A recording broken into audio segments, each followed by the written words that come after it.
కూటమి ప్రభుత్వం అధికారంకి వచ్చినప్పటి నుంచి కూడా తిరుమల తిరుపతి ప్రసాద పవిత్రతను దెబ్బతీసే విధంగా అనేక రకమైన తప్పుడు ఆరోపణలు ఆనాటి నుంచి నేటి వరకు కూడా చేస్తున్నటువంటి వైనం మనం చూసాం.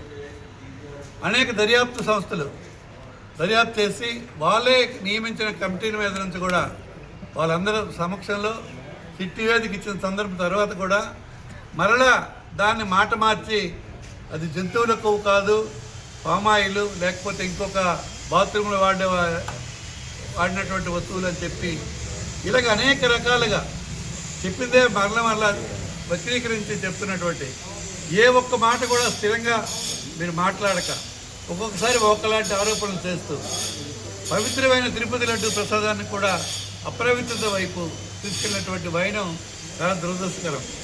కోట్లాది మంది హిందూ భక్తుల తాలూకు మనోభావాలను దెబ్బతీసే విధంగా మీరు చేస్తున్నటువంటి వైనాన్ని తీవ్రంగా మేము వ్యతిరేకిస్తున్నాం. రాష్ట్ర ప్రజలు కూడా మిమ్మల్ని అసహించుకుంటున్నారు. ఒక బాధ్యత కలిగినటువంటి ముఖ్యమంత్రిగా అధికార పక్షంలో ఉన్న తర్వాత మీరు చెప్పిన మాటలు చేయలేకుండా మీరు ఏ మాట అయితే ఎన్నికల ముందు మాట్లాడారో అవేవి ఆచరణ చేయకుండా ప్రజలకి తప్పు పట్టించి డైవర్షన్ పాలిటిక్స్ ఇవాళ మీరు చేస్తున్నటువంటి వైనం ప్రజలందరూ గమనిస్తున్నారు. పవిత్రమైన తిరుపతి ప్రసాదాన్ని కూడా వక్రీకరించి పదే దానిపైన తప్పుడు ఆరోపణలు చేస్తూ మరి దర్యాప్తు తర్వాత దర్యాప్తు జరిగిన తర్వాత కూడా క్లీన్ చిట్ ఇచ్చిన తర్వాత దానిపైన మీరు మరలా ఎలా అబద్ధాలు వల్లిస్తారని చెప్పి మీకు అడుగుతున్నాను.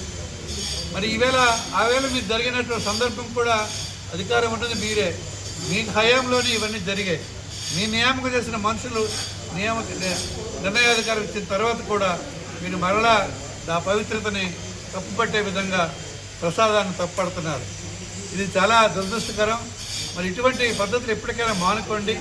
మీకు ఏ బాధ్యత ప్రజలు మీకు అప్పచెప్పారో దాన్ని మీరు ఇచ్చిన వాగ్దానాలు ఆచరణ చేసే దిశగా మీరు ప్రయత్నం చేయాలండి. మరి చంద్రబాబు నాయుడు గారు అలాగే మరి అస్తమానం పవన్ కళ్యాణ్ గారు మాట్లాడుతున్న విధానం అయితే మరీ ఘోరం. ఏ నిమిషం కూడా ఒక మాట మీద స్థిరమైనటువంటి అభిప్రాయం ఆయనకు ఉండదు.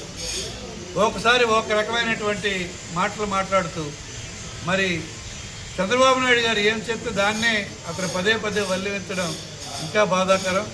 ఏది ఏమైనా కూటమి ప్రభుత్వం అధికారికి వచ్చినటి నుంచి కూడా ఈ తప్పుడు ప్రచారాలతో తిరుమల ప్రసాదాన్ని కూడా వక్రీకరించి తద్వారా రాజకీయ లబ్ధి పొందాలన్నటువంటి దుర్మార్గపు ఆలోచనని ఇప్పటికైనా విరమించుకోవాలని మీకు తెలియజేస్తున్నాను.